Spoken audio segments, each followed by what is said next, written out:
Dia bisa membuat undang-undang tanpa persetujuan DPR, yaitu Perpu. Ya, sebulan setelah itu baru diuji, diterima apa tidak Perpunya. Tapi dalam legislasi, dalam perspektif ini, kewenangan presiden di Indonesia ini jauh lebih besar daripada kewenangan DPR. Mau apa coba? Mau nyetop anggaran nggak bisa, anggaran di stop berlaku anggaran tahun sebelumnya. Sebenarnya nggak usah takut, ini sebenarnya adalah show bagi kita semua, bagi rakyat Indonesia, untuk melihat bagaimana cara kita ke depan memfungsikan KPK dan lembaga-lembaga lain dalam orkestra pemberantasan korupsi yang baik. Nggak usah khawatir, positif lah cara pandang kita. Kan ada beberapa fraksi yang menolak mengirimkan anggotanya ke pansus gitu. Ini kalau misalnya kurang satu fraksi ya, pansus bisa terbentuk nggak sih? Pansus gini, penggunaan hak angket telah disepakati, ya. Tapi pengisian pansus itu nanti proses lain. Nanti orang akan mengusulkan, ya, nama-nama, dan dari nama-nama itu kita hitung. Gitu. Saya lupa ini nanti sore akan ada laporan dari Biro Hukum. Kebetulan saya adalah piket sampai hari Kamis ini. Jadi akan ada laporan kepada saya, prosedurnya seperti apa, apakah ada syarat quorum awal dan seterusnya.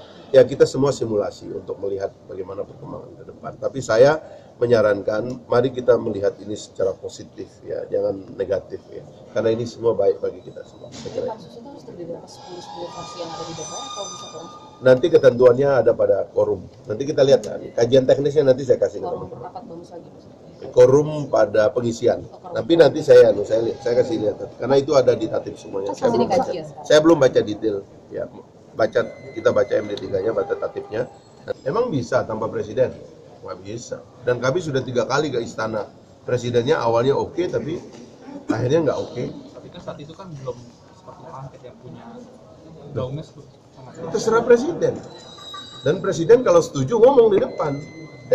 Saya ini Presiden Republik Indonesia, saya membaca bagaimana dinamika terjadi dan saya sudah mengevaluasi, memang ini perlu ada politik yang berubah atau tambahan, misalnya mau mengatakan KPK perlu pengawas dan sebagainya, ngomong ke rakyat, supaya rakyat tahu bahwa politik pembuatan undang-undang adalah politik Presiden dan DPR, bukan DPR sendiri.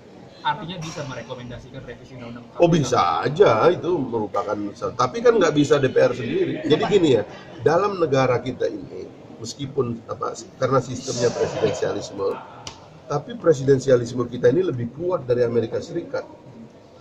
Di dalam presidensi Amerika Serikat itu, negara bagiannya kuat, state itu kuat, federal itu sedikit komandonya. Tapi kita ini, presiden kita kuat, termasuk hak atas kekuasaan yudikatif atau legislatif, terutama legislatif. Hanya presiden yang bisa bikin undang-undang sendiri melalui Perpu, dan begitu diperpukan itu berlaku. Tetapi DPR nggak bisa. Sebulan kemudian Perpu itu baru diuji oleh DPR. Tapi pada dasarnya presiden bisa bikin kewenangan membuat undang-undang sendiri. Artinya kekuasaan presiden dalam bidang legislatif itu besar, bukan kecil. Ya, Pak, terkait dengan itu, apakah ada ketentuan mengikat bahwa rekomendasi pansus harus diikuti oleh presiden atau pemerintah? Dan apa dampaknya kalau misalnya tidak diikuti? Kalau soal mengikat ya, satu itu ada soal etika saja, bahwa temuan DPR itu harusnya, meskipun kan pasalnya kemarin kan di judicial review, pasal mengikat untuk terutama di rapat-rapat komisi. Tapi kalau di rapat angket itu harusnya kan lebih tinggi status dari rekomendasinya dan harus lebih diperhatikan. Nah itu etik pada dasarnya. Tapi kalau etik itu bisa berujung politik. Politiknya gimana misalnya? Ya kalau ada yang tidak mau menggunakan, lalu DPR bersepakati menggunakan haknya yang lain, itu politik. Banyak hak DPR kan, termasuk hak menyatakan pendapat dan sebagainya. Kalau misalnya pemerintah, tapi itu politik ya. Ini bukan soal hukum, ini politik. Dan politik itu saya sendiri kan ini kurang jelas juga sebenarnya.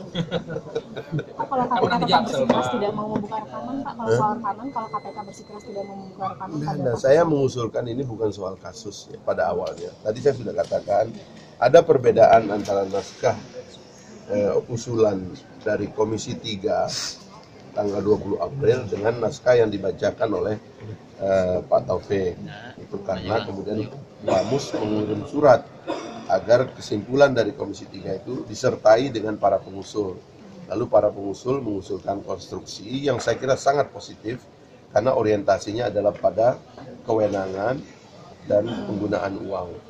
Saya kira itu adalah fungsi dari DPR dan itu positif bagi kebaikan KPK karena kalau ini temuan bisa diperbaiki, tentu KPK-nya juga tambah baik ke depan begitu. Jadi saya kira diambil positif aja, nggak perlu khawatir ya. Kalau ada pihak-pihak yang abuse di dalam KPK ya, pertama hentikan tindakan itu ya. Kalau itu nanti menjadi temuan DPR ya, orang itu memang harus dipersoalkan gitu.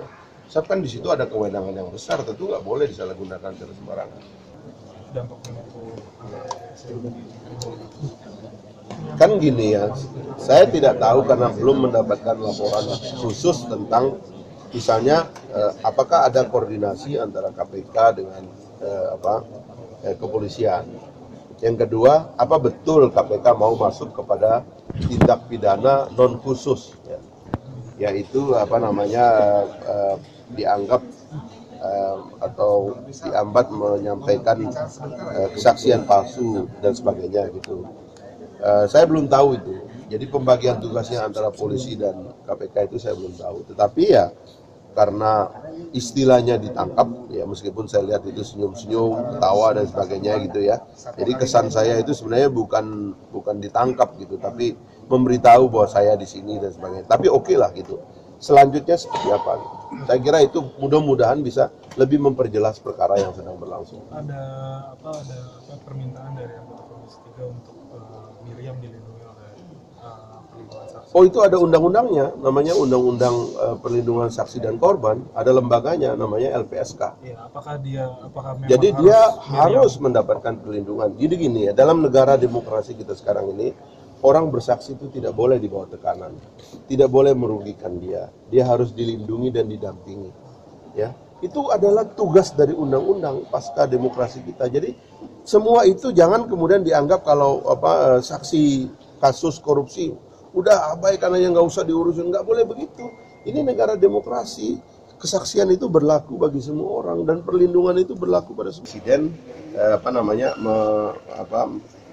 Membatalkan undang-undang angket tahun 54. Maka pasal-pasal angket itu dimasukkanlah ke dalam MD3.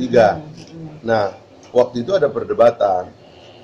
Ini di angket yang lama tahun 54, itu kan belum ada lembaga semi negara atau lembaga sampir namanya kalau dalam bahasa Mahkamah Konstitusinya itu.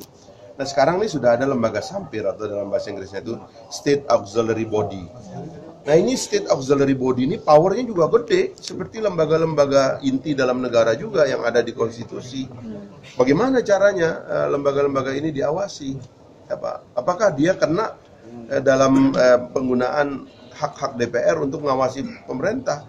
Disepakati kena, makanya muncullah pasal tentang siapapun yang melaksanakan undang-undang, mendapatkan kewenangan dari undang-undang, dan mendapatkan uang dari APBN bisa dikenakan angket. Meskipun tidak dielaborasi itu penegak hukum apa bukan? Tidak dielaborasi, tapi siapapun pada dasarnya. Nah makanya nanti kemudian kan di Undang-Undang KPK pasal 3 kalau tidak salah itu ada tentang independensi. Tapi independensinya itu mungkin pada proses penyidikan, itu ketika perkara sedang ditangani. Tapi kelembagaannya tidak, karena dia pakai kewenangan dan dia pakai uang dari negara gitu.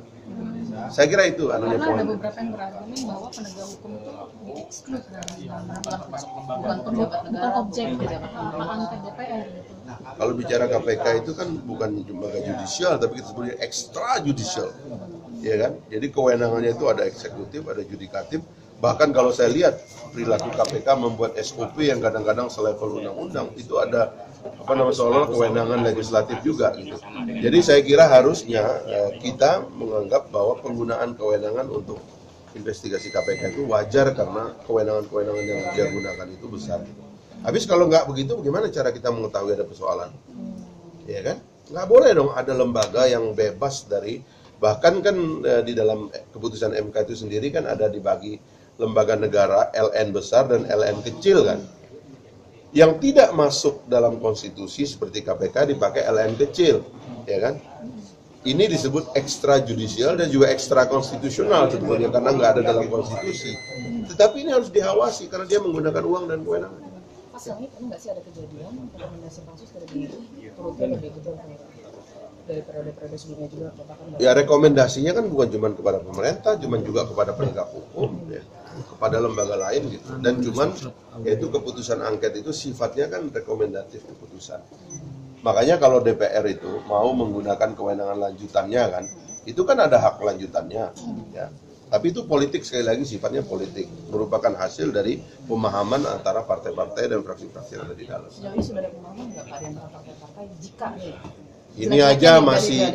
Ini aja masih santai aja, KPK sudah tenang dikit, nggak perlu bingung kayak lembaga politik. Terima kasih kepada fraksi-fraksi yang tidak mendukung angket. Apa itu begitu tuh? Jangan dong, Anda katanya penegak hukum independen, jangan ngomong politik, diem. Dia sendiri berarti udah Iya, dia tuh begitu kan gitu, dia sih begitu orangnya gitu kan. Oke ya.